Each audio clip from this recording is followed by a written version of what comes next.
Welcome back to my channel, sports fans. Okay, let's get into this one right here. Yes, LeBron James is a coach killer, but he couldn't kill Dan Hurley.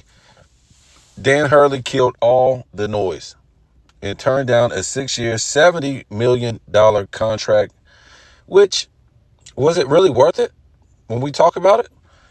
I think it was somewhere around $12 million a year.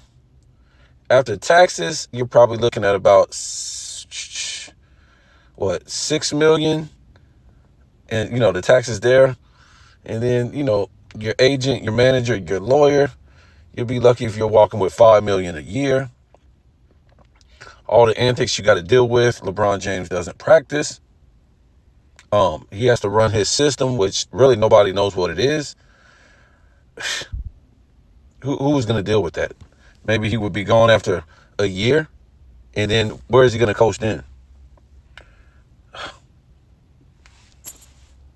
That's if, I guess he could just sit on the money and get paid and be fired. I'm sure he would have got some kind of job, but nobody should want to coach this guy anyways.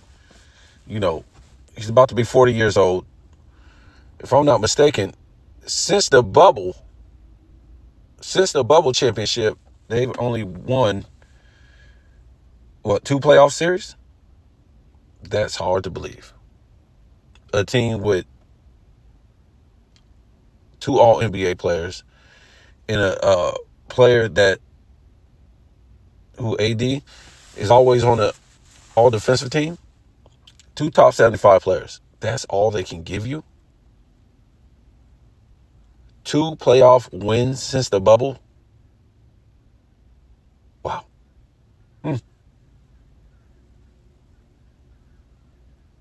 So if you throw out the bubble, which people don't even take that championship serious, this guy's pretty much done nothing in LA but steal money. And the Lakers franchise did nothing but steal money from their fans, their fan base, their ticket holders, because these people are delusional.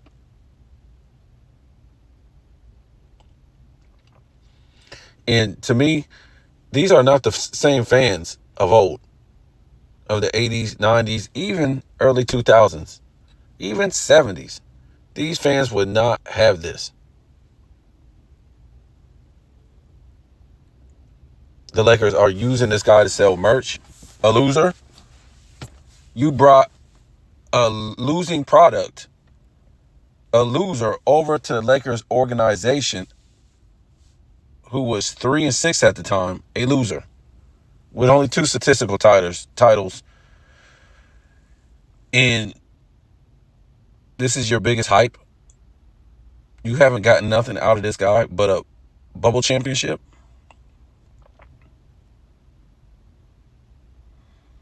And all these coaches, 3 of them, have been fired. Huh?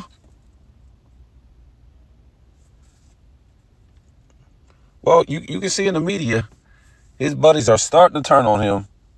Perk been throwing shots at him. Perk gave him the business a few times. So he unfollowed Perk. They're not buddies anymore. So a lot of people ask, how could a guy have over $1 billion, which I don't believe. But let's just say if he has over $1 billion, people are wondering, why is this guy still running the floor?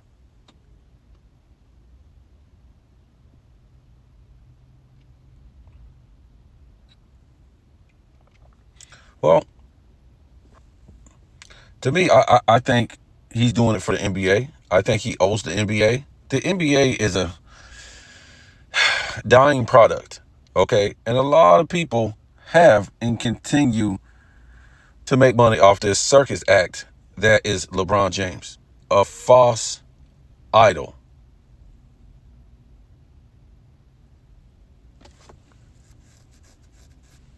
His fan base, they're not really good fans. I don't even think they're really fans of basketball.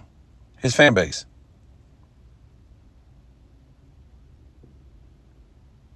His fan base doesn't watch the NBA.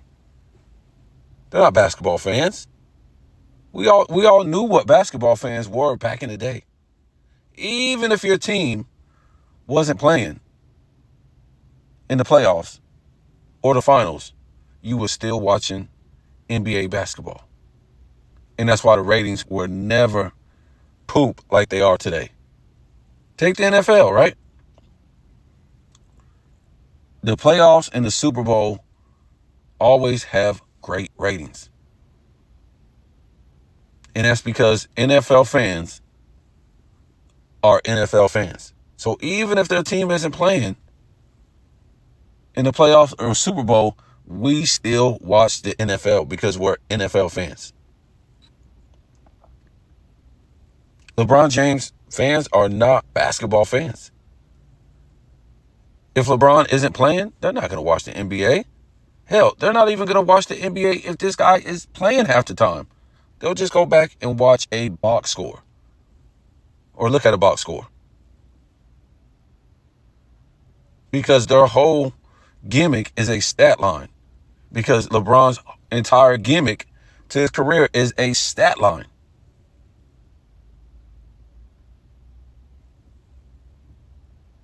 We didn't look at Michael Jordan as a stat line. We looked at his actual play on the court, which was incredible. That's what we went to go see players in the 90s, in the 80s, outside of the LeBron James era. We went to go see these guys because they did incredible things on the court. These guys today, not so much. They don't do incredible things on the court. And that's really because the defense. There's not that type of defense to where you're like, man, this dude did this against that defense. No, there's nothing incredible about it. And when you watch LeBron James play, there's nothing really incredible about his game.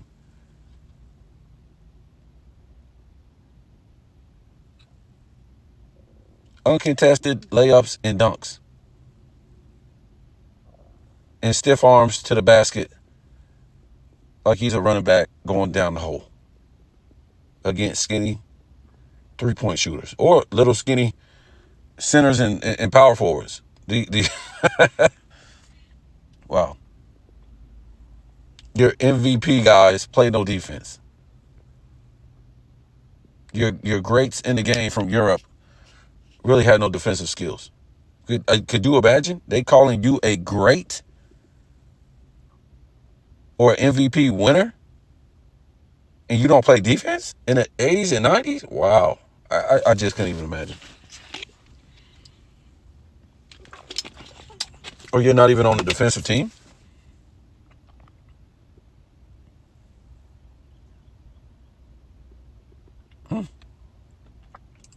Not too many. Not too many. And when you think about it, if people be like, oh man, Allen Iverson didn't make a defensive team, or Magic Johnson didn't make a defensive team.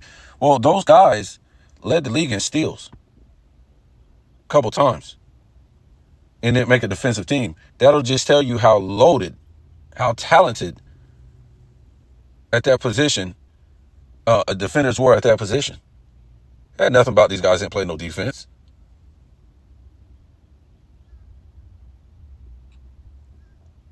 You can say there's two defensive teams, right? There's always, since when was it? 2014? If I'm not mistaken. Somebody has beaten out LeBron James. No, two players have beaten out LeBron James at that forward position. What, small forward? How this guy's a small forward? Who knows how? Charles Barkley was a small forward. This guy's 6'9", 250, 270. That's a small forward? Yeah, we all know why he don't want to be in the power forward class. But anyways, yeah, there's been two players on first team and second team every year to beat out LeBron James at NBA defensive. What? In this weak, soft era? And I bet you it's a bunch of nobodies. I'm going to do a video on that. where since what, 2013 and 14, there's been a better player in the league than LeBron James as far as MVP, and two players at his position beating him out for all NBA defensive team? Bro, this dude is a gimmick.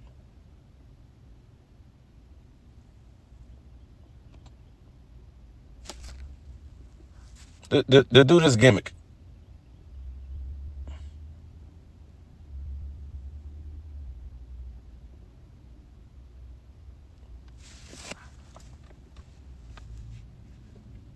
And look at all these coaches he done got fired. And that's what they do. Somebody's got to go as a reason to why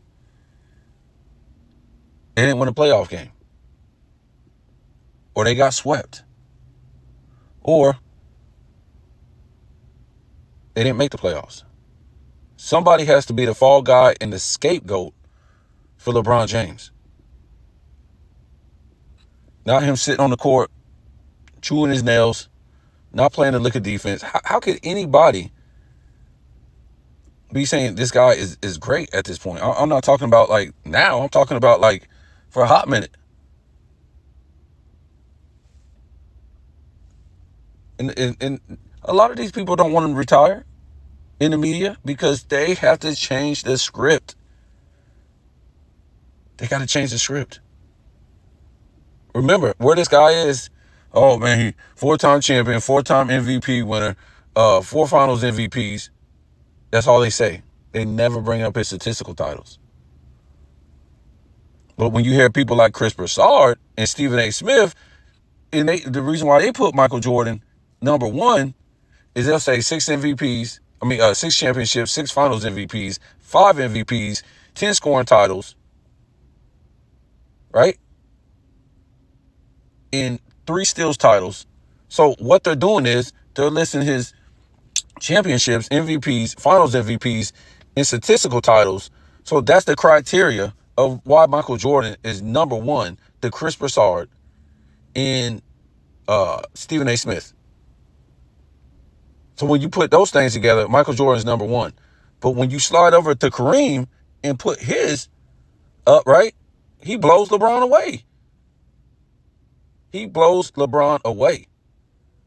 6 championships, 6 MVPs, I think 2 Finals MVPs, 1 scoring title, or it might have been 2, a few block titles, a few rebound titles.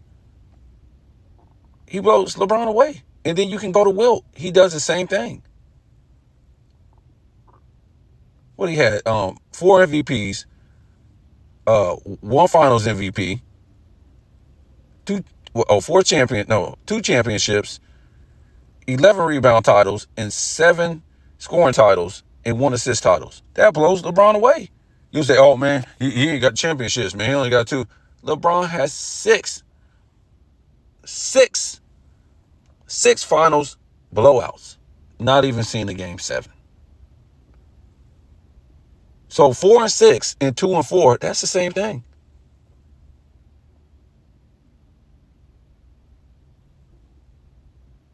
You might say, oh, well, no, he got 2 more trophies. He's got 2 more losses. Somebody's got 2 more LeBron's trophies. Somebody don't have 2 more of Wilt's trophies. I mean, what are we talking about? Your statistical titles show that you was how great of a player you were on the court when you led the league in those things. 7 rebounds is trash. For somebody who is the biggest guy on the court, 6'9", 270, 250, that's all you can get. 7 rebounds? 27, 7, and 7. What did that get you? How many statistical titles? 2? Wow. Big deal.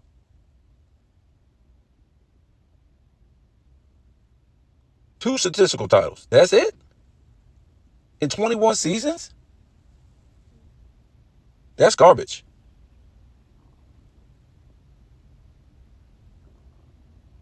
Curry has more statistical titles. Dennis Rodman has more statistical titles. Durant has more statistical titles. Dwight Howard has more statistical titles. If I'm not mistaken, Moses Malone has more statistical titles. Hakeem has more statistical titles. Magic has more statistical titles. Of course, Jordan, Kareem, Wilt. What are we talking about?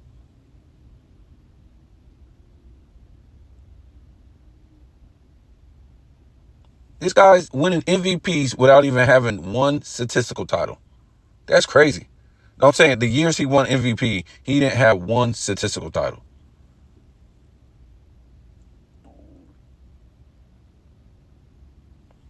So you guys tell me what you think, man. This guy is nothing but a circus act. And, you know, for ESPN, Fox, all these people who is just making money off this guy for better or for worse, right? That's it. He's a circus act. Every year. Every year. And now they're talking about him going to another. Who cares, man? Let the NBA move on without this guy. He hasn't did nothing that was great to me since he was in Cleveland the first time. He needed all these super teams just to win a championship. Michael Jordan never played with another team's number one franchise player. LeBron did this all his career. He went and got other teams' number one franchise players when they were in their prime. AD, Bosh, Wade, Kyrie, Love. And these guys are like top 5 players at the time. Top 5 to top 7 players in the league at the time. How can anybody take this guy's career serious? And then when you listen to Stephen A. Smith and all these people, that's why you can't take these guys serious talking about basketball. Because nobody else was doing this in the league. Not in the 80s, not in the 90s. Tell me what you think.